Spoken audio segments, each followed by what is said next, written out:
संभल में जामा मस्जिद के सर्वे के दौरान हुई हिंसा की अब एक एक परतें खुल रही हैं। संभल का जो नया कनेक्शन सामने आया है वो है बाटला हाउस। दिल्ली के बाटला हाउस से पुलिस ने संभल हिंसा के 2 आरोपियों रेहान और अदनान को गिरफ्तार किया है। ये दोनों हिंसा के बाद फरार थे।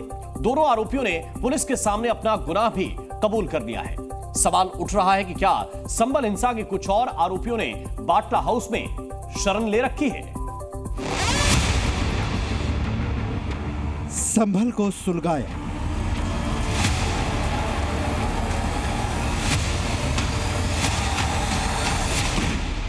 संभल को जलाया,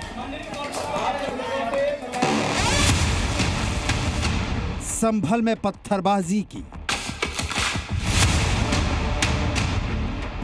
संभल में आगजनी की, संभल के सांप्रदायिक सौहार्द में विद्वेष का जहर बोने की कोशिश की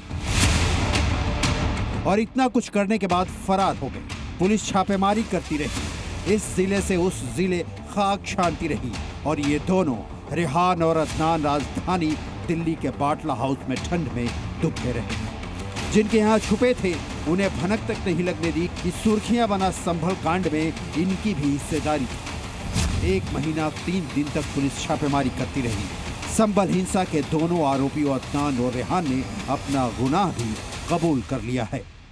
दोनों आरोपियों ने संभल हिंसा में शामिल होने की बात को भी कबूली और कहा कि 24 तारीख को जो हिंसा हुई थी उसमें अदनान और रेहान ने पत्थरबाजी और आगजनी की घटना को अंजाम दिया और सरकारी संपत्ति को नुकसान किया। हालांकि अब तक संभल हिंसा में 50 आरोपियों को पुलिस ने गिरफ्तार कर लिया है। 350 आरोपी अभी भी फरार है, जिसकी तलाश जारी है। संभल में स्थानीय कोर्ट ने शाही जामा मस्जिद के सर्वे का आदेश दिया था, जिसको लेकर शहर में हिंसा भड़की थी। 24 नवंबर को विरोध प्रदर्शन कर रहे लोगों की पुलिसकर्मियों के साथ झड़प हो गई थी। झड़प ने देखते ही देखते हिंसा का रूप ले लिया था। पुलिस के कुछ अधिकारियों को भी चोटें आई और कई जवान भी घायल हो गए थे। जनपद संभल में अभी तक 24 नवंबर को जो हिंसा हुई है उसमें कुल 50 लोग गिरफ्तार कर लिए गए हैं। उनमें से एक व्यक्ति है जिसका नाम अदनान है, वो दिल्ली के बाटला हाउस से भी गिरफ्तार हुआ है। उसके अन्य साथी भी वहाँ छुपे हुए हैं, उनकी भी धरपकड़ जारी है और जल्द ही अन्य लोगों को भी जो दिल्ली में भी छुपे हैं उनकी गिरफ्तारी की जाएगी। इसके बाद 29 नवंबर को सुप्रीम कोर्ट में सुनवाई हुई। सुनवाई के दौरान सुप्रीम कोर्ट ने कहा कि निचली अदालत फिलहाल कोई एक्शन नहीं ले। संभल में मुगल शासक बाबर के युग में बनी जामा मस्जिद पर इस बात को लेकर विवाद है कि यहाँ पहले हरिहर मंदिर था। संभल में 24 नवंबर को जामा मस्जिद में सर्वे के दौरान हिंसा भड़की थी। दंगाइयों ने पुलिस पर हमला किया था। आगजनी और फायरिंग भी की गई थी। इसमें 4 लोगों की मौत हो गई थी।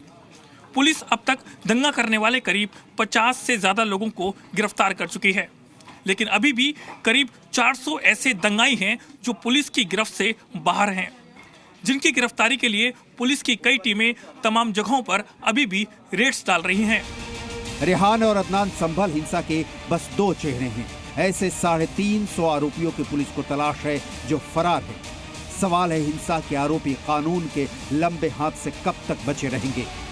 रेहान और अदनान की तरह उनकी गर्दन भी पुलिस कभी न कभी दबोच लेगी।